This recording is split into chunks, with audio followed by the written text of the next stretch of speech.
જ્યાં ખેડૂતને સહાય આપવા મુદ્દે મંતવ્ય ન્યૂઝ પર આ મોટા સમાચાર સામે આવ્યા।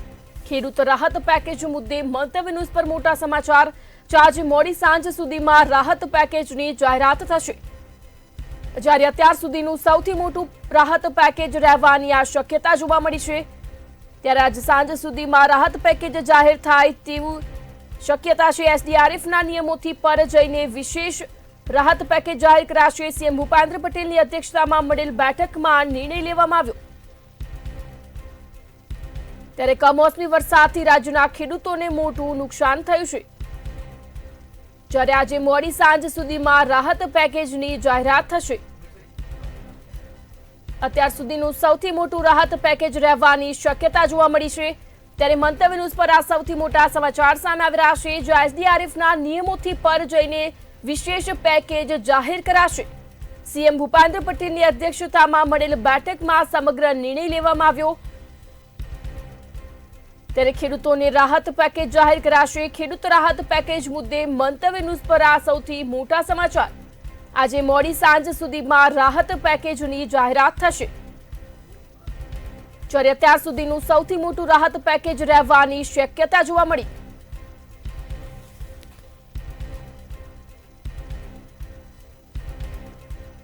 વધુ વિગતો સાથે સંવાદદાતા ઉજ્જવલ વ્યાસ લાઈવ જોડાઈ ગયા છે। જે ઉજ્જવલ, સમાચાર મહત્વના સામે આવી રહ્યા છે, જ્યાં સીએમ ભૂપેન્દ્ર પટેલની અધ્યક્ષતામાં બેઠક મળી હતી, જેમાં આજ સાંજ સુધીમાં ખેડૂતોને રાહત પેકેજ જાહેર થશે તેવી સામે આવી રહ્યું છે। શું કહેશો? જી બિલકુલ, ખેડૂતોના જે કમોસમી વરસાદથી જે કૃષિ પાકને વ્યાપક નુકસાન થયું છે, આ નુકસાન ખૂબ જ મોટા પ્રમાણમાં થયું હોવાનો અંદાજો લગાડી શકાય તેમ છે। ખેડૂતોની પણ વધતી જતી જે મોંઘવારી અને પ્રબળ માંગ, આના કારણે મુખ્યમંત્રીએ પ્રભાવિત વિસ્તારોની પણ મુલાકાત કરી હતી। આ ઉપરાંત કૃષિ મંત્રી જીતુભાઈ વાઘાણી પણ પ્રભાવિત વિસ્તારોની મુલાકાતે ગયા હતા, જ્યાં ખેડૂતોની હૈયા વેદના વ્યક્ત કરી હતી। તે સંવેદના સાથે સરકારે આ મહત્વનો નિર્ણય આજ સાંજ સુધીમાં કરે તેવી પ્રબળ શક્યતાઓ છે। આ મુદ્દે આજે મુખ્યમંત્રી નિવાસ સ્થાને કૃષિ મંત્રીની જીતુભાઈ વાઘાણી તેમજ નાયબ મુખ્યમંત્રી હર્ષ સંઘવીની ઉપસ્થિતિ વચ્ચે મહત્વની બેઠક થઈ હતી, જેની અંદર નાણાં વિભાગના અધિકારીઓ પણ હતા, કૃષિ વિભાગના ઉચ્ચ અધિકારીઓ પણ હતા અને મહેસૂલ વિભાગના અધિકારીઓ વચ્ચે ખૂબ જ લાંબાથી ચર્ચા ચાલી છે। ખેડૂતોને જે વ્યાપક નુકસાન થયું છે તે એસડીઆરએફના નિયમો ઉપર સરકાર આર્થિક સહાય કરે તેવી પણ પ્રબળ શક્યતાઓ છે। ખેડૂતોની ખૂબ જ જે કૃષિ પાકો નાશ પામ્યા છે, તેમણે જે ખર્ચો કર્યો હતો, જે મહેનત કરી હતી, તે કમોસમી વરસાદમાં ધોવાઈ ગઈ છે, જેના કારણે કૃષિ પેદાશોના ભાવ પણ તૂટી ગયા છે અને ખેડૂત પણ આર્થિક રીતે કંગાળ થઈ ગયો છે। ત્યારે સરકાર હવે મોટું મન રાખીને એસડીઆરએફના નિયમથી ઉપરનું સહાય પેકેજ ટૂંક સમયમાં જાહેર કરશે અને આ સહાય પેકેજ કેવી રીતે જાહેર કરવું, કેટલું કરવું, તેના મંથન માટે મુખ્યમંત્રી નિવાસ સ્થાને ખૂબ જ મહત્વની બેઠક કરવામાં આવી હતી। બેઠક લંબાણપૂર્વક ચાલી હતી અને ત્યારબાદ આજ સાંજ સુધીમાં આ સહાય પેકેજ જાહેર કરે તેવી પણ પ્રબળ શક્યતાઓ જોવા મળી રહી છે। જી,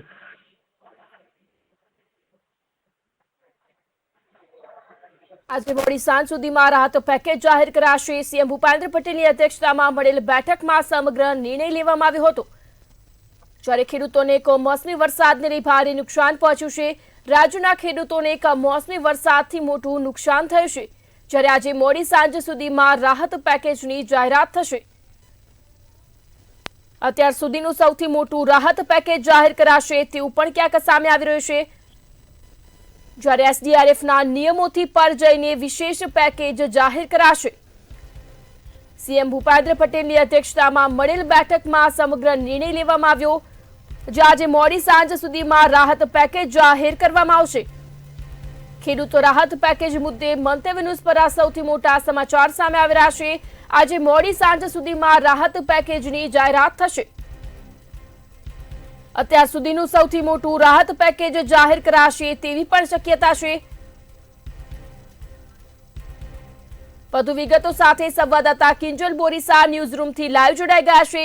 જે કિંજલ, ખેડૂતોને કમોસમી વરસાદથી ભારે નુકસાન પહોંચ્યું હતું, જે આજે મોડી સાંજ સુધીમાં રાહત પેકેજ જાહેર કરાશે તેવું પણ ક્યાંક સામે આવી રહ્યું છે। શું કહેશો?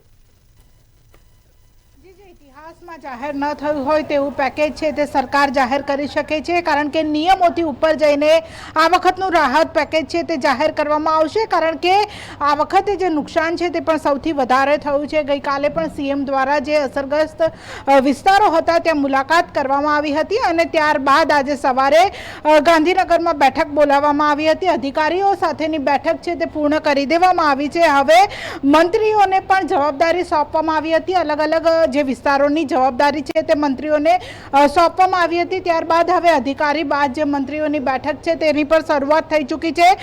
મોડી સાંજ સુધીમાં જે રાહત પેકેજ છે તેની જાહેરાત થઈ જશે, કારણ કે જે ખેડૂતોના ઊભા પાકને સીધું નુકસાન પહોંચ્યું છે, આખો ખેતરનો પાક છે તે ખાક થઈ ચૂક્યો છે અને વરસાદ છે તે હજુ પણ ચાલી રહ્યો છે અને તેના જ કારણે જે નુકસાન વધારે થયું છે અને તેના કારણે વિપક્ષ દ્વારા પણ સરકાર સામે સતત જે આક્ષેપો કરવામાં આવ્યા હતા કે માત્ર 50,000ની સહાય ન કરવામાં આવે, જેટલું નુકસાન થયું છે તે નુકસાનનો તાગ મેળવીને જે પેકેજ છે તે જાહેર કરવામાં આવે. સાથે જે કોંગ્રેસ દ્વારા એ પણ આક્ષેપ કરવામાં આવ્યો હતો કે સર્વે વગર જ જે પેકેજ છે તે જાહેર કરી દેવામાં આવે, ત્યારે હવે સરકાર દ્વારા જે બેઠકો છે તે બેઠકો શરૂ કરવામાં આવી છે. જે પહેલા આખી જે પરિસ્થિતિ છે તેનો તાગ મેળવી લેવામાં આવ્યો છે અને હવે જે SDRFનું જે નિયમ છે તે નિયમની ઉપર જઈને સરકાર છે તે આ વખતનું પેકેજ રાહત પેકેજ જાહેર કરશે, કારણ કે સૌરાષ્ટ્ર હોય કે પછી દક્ષિણ ગુજરાત હોય કે કચ્છ હોય, તમામ આખા રાજ્યમાં આ વખતે વરસાદ છે તે કમોસમી વરસાદે